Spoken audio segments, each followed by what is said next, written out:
ঢাকা বিশ্ববিদ্যালয় শিবিরের সভাপতি সাদেক কাইয়ুমকে খেয়ে দেওয়ার চেষ্টা করলো এনসিপির আহ্বায়ক নাহিদ ইসলাম। কেন সেটা তো অবশ্যই আপনারা জানেন। নাহিদ ইসলাম অনেক লম্বা একটা ফেসবুক পোস্ট দিছে এবং সেখানে তিনি দাবি করছেন যে সাদেক কাইয়ুম আসলে কোনো সমন্বয়ক ছিল না এবং জুলাই আগস্টের যে আন্দোলন সেই সময় তার তেমন কোনো বড় ভূমিকাও ছিল না। তাকে ঘিরে যেই আলাপ আলোচনাগুলো সামনে এসেছে সেগুলো 5ই আগস্টের পরে ক্রিয়েট করা। তো কথা হচ্ছে যে 5ই আগস্টের পরে ক্রিয়েট করা হইলেও সাদেক কাইয়ুমের অবস্থান অনেক জোরালো হয়ে গেছে। কেন? কারণ হচ্ছে যে জুলাই আগস্ট আন্দোলনের যেই মাস্টার মাইন্ড তো আমরা অনেককেই মনে করি, কিন্তু মূল যারা দায়িত্বে ছিলেন বা যেই সমস্ত ব্যক্তিদের বিভিন্ন ধরনের গ্রাউন্ড তৈরির অবস্থান ছিল তাদের ভেতরে জুলকারনাইন শাহের, আপনার ওই আল জাজিরার সাংবাদিক, তার একটা বড় ভূমিকা ছিল। এবং সেই জুলকারনাইন শাহের যখন পরিচয় করায় দিয়েছে সাদেক কাইয়ুমকে, তখন তার ইমেজটা অনেক বড় হয়ে গেছে, তার অবস্থানটা অনেক শক্তিশালী হয়ে গেছে। তো কথা হচ্ছে যে সেটাও অনেক দিনের আগেকার ঘটনা।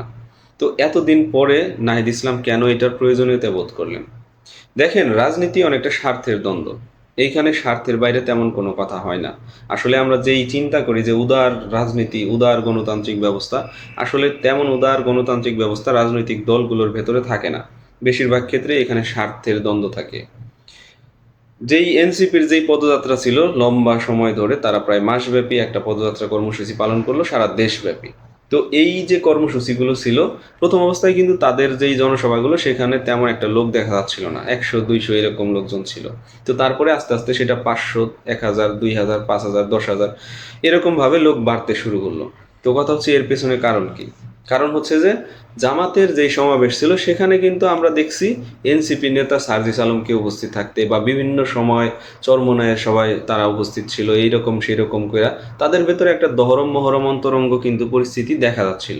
তো এর পেছনে একটা বড় কারণ হতে পারে যে এই যে এনসিপির যে সমাবেশগুলো, এখানে জনসমাগম। কারণ আপনার জামাত ইসলামের একটা শক্তিশালী অবস্থান আছে মাঠে ময়দানের রাজনীতিতে। তারা যদি লোক সাপ্লাই দিয়ে থাকে তাহলে সেই সভাগুলো অনেক বড় দেখা যায়। তো যাই হোক, সেটা আসলে মানে ধারণার কথা, হইতেও পারে তারা সবাই এনসিপির কর্মী, তবে আমার কাছে ব্যক্তিগতভাবে মনে হয় না যে এই যে লাস্টের দিকে যে জনসভাগুলো হয়েছে এগুলো জাস্ট এনসিপির কর্মী দ্বারা। তো কথা হচ্ছে সেই সমাবেশের বা এই যে পদযাত্রার কর্মসূচি তাদের এখন শেষ, স্বার্থ শেষ। এখন এসে তারা আসলে তাদের আরেকটা স্বার্থের দিকে ধাবিত হচ্ছে। তো আরেকটা স্বার্থ কি? দেখেন, সাদেক কাইয়ুম অল্প কিছুদিনের ভেতরে বেশ কয়েকটা ইন্টারভিউ দিয়েছেন এবং তার যে আগের ইন্টারভিউগুলো সেখানে তার নিজেকে যেভাবে দাবি করা, তারপরে শিবিরের অবস্থান, জামাতের অবস্থান যেভাবে তারা দাবি করত, পরের বক্তব্যগুলোতে আরেকটু জোরালোভাবে দাবি করা হয়েছে। এর কারণ কি?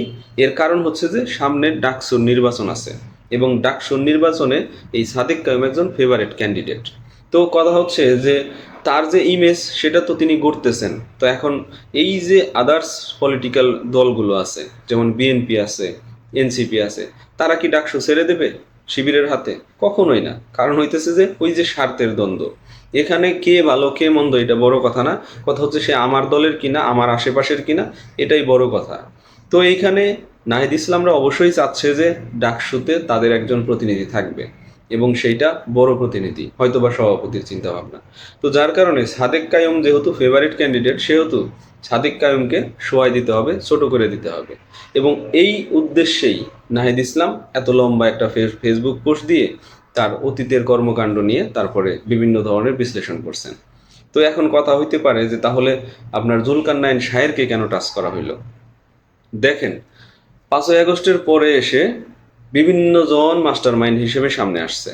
অনেকেই অনেক বড় বড় কাজ করে ফেলছে বলে তারপরে সামনে আসছে, কিন্তু মোটা দাগে মানুষের ভেতরে, মানুষের মগজে ঢুকাই দেওয়ার মতো যে কন্ডিশন, সেইটা কিন্তু ক্রিয়েট করছে জুলকারনাইন সাহেব তার কিছু পোস্ট ভিডিও এই সেই করে।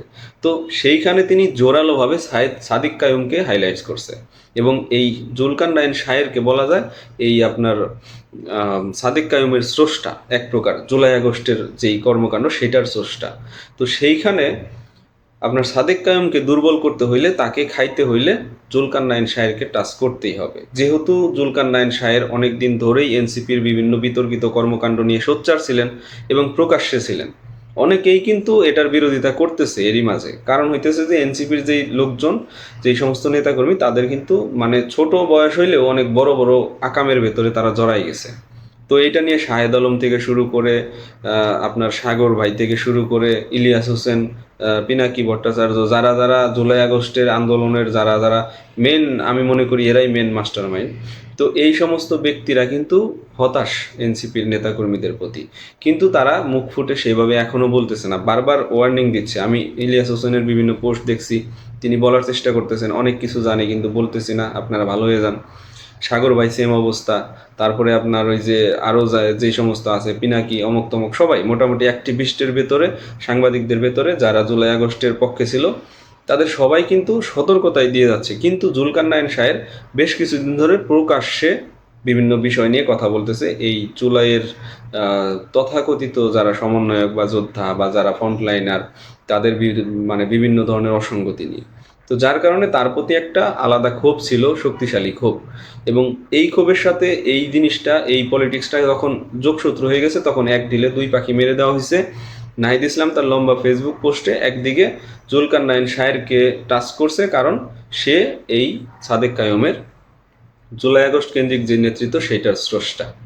তো কথা হইতেছে যে এগুলো সব কিছুই পলিটিক্সের আওতায়, কখন কে কোন কার্ড খেলবে সেটা তারাই ঠিক করবে। দেখেন, আমরা অনেকে বলার চেষ্টা করতেছি যে এতদিন পরে কেন নাহিদ ইসলাম এই বিষয়টা সামনে আনলো। কথা হইতেছে যে পলিটিক্যাল যারা ব্যক্তি, তারা আসলে কোন কার্ড কখন খেলবে সেটা তারাই ঠিক করবে। আমরা সেগুলো নিয়ে আলোচনা করতে পারি, সমালোচনা করতে পারি, সেগুলো নিয়ে বিচার বিশ্লেষণ করতে পারি। তারই ধারাবাহিকতায় আমরা এগুলো নিয়ে আলাপ আলোচনা করতেছি। তবে এর পেছনের কারণ সঠিক হইতেও পারে, নাও হইতে পারে। তো যাই হোক, ভালো থাকেন সবাই, দেখা হবে নেক্সট কোনো ভিডিওতে। আল্লাহ হাফেজ।